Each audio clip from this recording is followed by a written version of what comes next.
O fundamentalismo é um movimento que tem seu início dentro do protestantismo norte-americano entre o século XIX e XX. Esse movimento tinha prerrogativas como a leitura literalista da Bíblia, a defesa de fundamentos do que é a verdade e dos fundamentos imutáveis da fé cristã.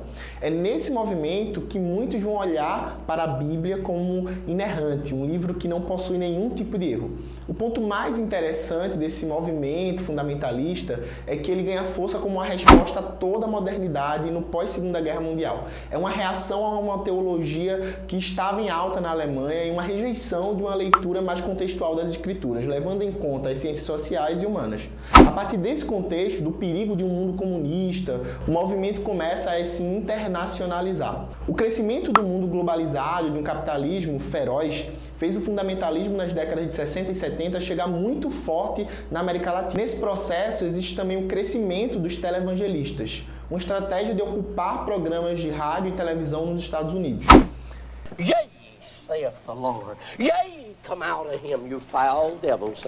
In the name of Jesus, thank God. Get ready, this is the power of God. Come out of us. This is the power of God.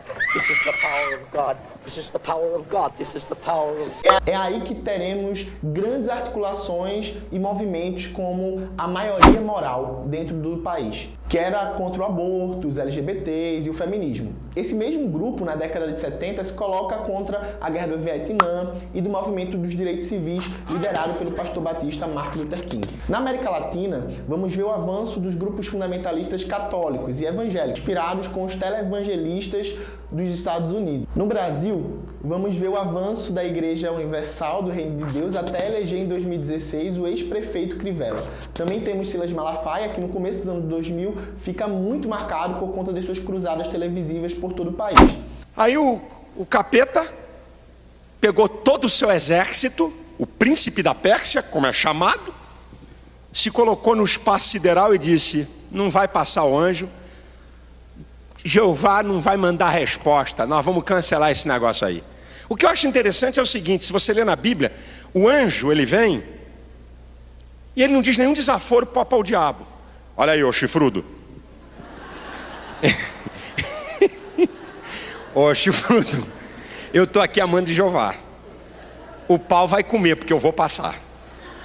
Na Bolívia, em 2019, temos um golpe de Estado protagonizado por fundamentalistas católicos, com uma cena histórica da autoproclamada presidente da Bolívia entrando no parlamento boliviano segurando uma Bíblia enorme. A doutora Magali Cunha afirma em sua pesquisa sobre fundamentalismos na América do Sul que, pelo fato da juventude estar conectada o tempo inteiro nas redes sociais, em contato com a diversidade cultural e de informações, e por isso são mais abertos à promoção dos direitos humanos, por esse mesmo motivo, segundo a pesquisadora, teremos a criação de instituições e iniciativas fundamentalistas voltadas para a juventude, como é o caso do Labri, que procura atuar de uma maneira mais sofisticada e tem como público-alvo universitários cristãos e sua formação numa guerra cultural que vai ser muito importante no movimento pró-vida. Temos iniciativas como o próprio Descend, que reuniu em 2020 cerca de 140 mil pessoas em 3 estádios brasileiros. Um projeto que surge do movimento de Cal, que significa o chamado, que tem como objetivo reevangelizar a América. O fundamentalismo já nasce reacionário, sectarista e negacionista do avanço e do progresso da humanidade. Se temos uma leitura literal da Bíblia e não uma leitura que leva em consideração um livro diverso que dura cerca de 5.000 anos para ser finalizado, que tem crônicas, mitos, cânticos, contos, poesias, cartas e relatos históricos, nós vamos querer impor um mito como uma única verdade, inclusive transformando um livro tão potente em uma arma contra a ciência e a humanidade. Se lemos a Bíblia de maneira literal, corremos o risco de construir novamente uma teocracia, reconstruir impérios, justificar a escravidão e promover uma cultura que desumaniza as mulheres. Esse reconstrucionismo, que nasce dos fundamentalismos ao longo da história, se manifesta até hoje quando vemos no Brasil um movimento terraplanista consolidado e que exige que a teoria criacionista seja ensinada nas escolas.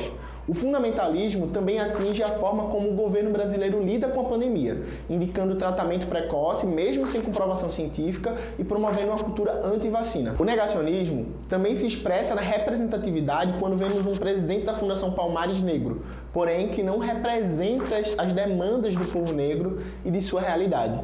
ou a criação de um Ministério da Mulher, da Família e dos Direitos Humanos, mas que se torna protagonista na luta contra os direitos sexuais e reprodutivos. O fundamentalismo carrega consigo essas possibilidades de retrocesso. Ele se torna uma lógica religiosa que tenta se colocar como uma ferramenta de legitimação do que é certo e do que é errado, do que é santo e do que é profano.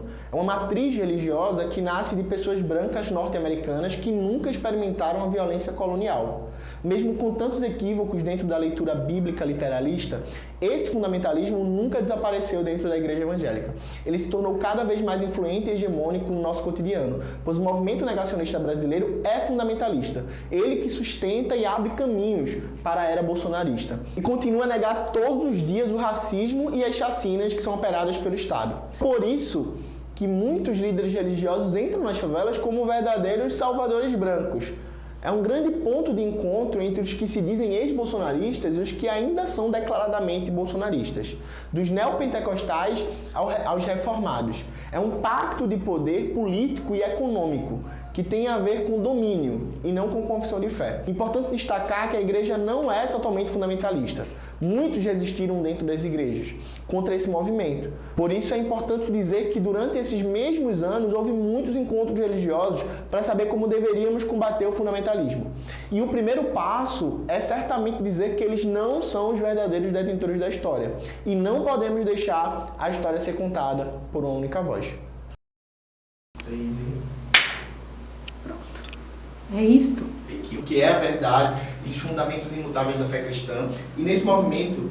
Tá muito rápido isso. Tá. Nas décadas de 60 e 70 chega muito forte na América Latina. Nesse processo existe também o crescimento.